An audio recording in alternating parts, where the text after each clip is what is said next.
Hello everyone, কেমন আছো তোমরা সবাই? মিষ্টিস ব্লগের নতুন একটা ভিডিওতে তোমাদের সবাইকে স্বাগত জানাচ্ছি। আজ আমি তোমাদের সাথে পটল চিংড়ির রেসিপিটা শেয়ার করব। প্রথমেই আমি কড়াইতে সর্ষের তেল দিয়ে দিলাম। এবারে আমি আলুগুলো দিয়ে দিলাম। আলু দিয়ে লবণ আর হলুদ দিয়ে আলুটাকে খুব ভালো করে ভেজে তুলে রাখবো। আলু ভাজা হয়ে গেলে এবারে আমি ওই তেলের মধ্যেই দিয়ে দেবো পটলগুলো আমি লবণ আর হলুদ দিয়ে ভালো করে ভেজে নেবো। পটলটা যতক্ষণ ভাজা হচ্ছে ততক্ষণে আমি পটল চিংড়ির মশলাটা করে নেবো। এখানে দেখো আমি নিয়েছি রসুন, কাঁচা লঙ্কা, পেঁয়াজ, টমেটো। কিছু পেঁয়াজ আমি বেটে দেবো আর কিছু পেঁয়াজ রান্না করার সময় দেবো। এবারে আমি সব কিছু মিক্সির ভিতরে দিয়ে দিলাম আর দিয়ে দিচ্ছি এবারে গোটা জিরে আর দিয়ে দেবো অল্প করে জল দিয়ে এবারে মশলাটাকে খুব ভালো করে বেটে নেবো। আর এই দিকে ততক্ষণে আমার পটলটাও কিন্তু ভাজা হয়ে গেছে। এবার আমি পটলগুলো তুলে নিচ্ছি আর মশলাটাও কিন্তু রেডি হয়ে গিয়েছে। আর আজকে পটল চিংড়ি করব, তার জন্য দেখো কত বড় বড় চিংড়ি মাছ নিয়ে এসেছে আজকে আমার মা বাজার থেকে। এবারে চলো তাহলে রান্নাটা শুরু করে দিই। সব কিছুই তো ভাজা হয়ে গিয়েছে, মশলাও রেডি হয়ে গেছে, রান্নাটা করতে আর বেশি সময় লাগবে না। এবারে কড়াইতে আমি চিংড়ি মাছগুলো দিয়ে দিলাম আর দিয়ে দিয়েছি লবণ আর হলুদ দিয়ে এবারে চিংড়ি মাছগুলোকে ভালো করে ভেজে নেবো।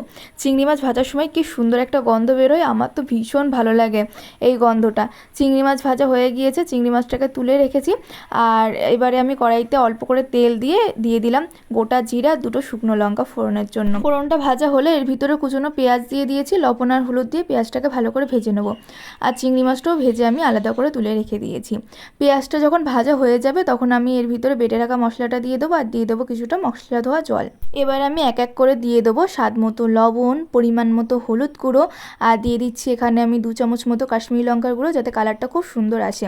আর দিয়ে দিয়েছি 2 চামচ মতো চিনি। এবারে মশলাটাকে খুব ভালো করে কষিয়ে নিতে হবে। যতক্ষণ না মশলার থেকে তেল না ছাড়বে ততক্ষণ কিন্তু কষিয়ে নেবো।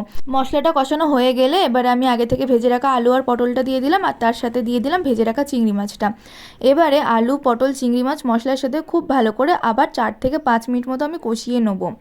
ভালো করে কষানো হয়ে গেলে এবারে এর ভিতরে আমি দিয়ে দেবো গরম জলই দেবো, কারণ ঠান্ডা জল দিলে রান্নার টেস্টটাই একদম পাল্টে যায়। সেই জন্য গরম জলই আমি ব্যবহার করি সব রান্নাতে।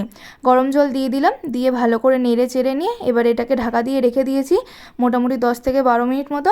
এবারে ঢাকনা খুলে একটু টেস্ট করে দেখে নিতে হবে, যদি লবণ লাগে তাহলে লবণ দিয়ে দিতে হবে আর ভালো করে ফুটিয়ে নিতে হবে।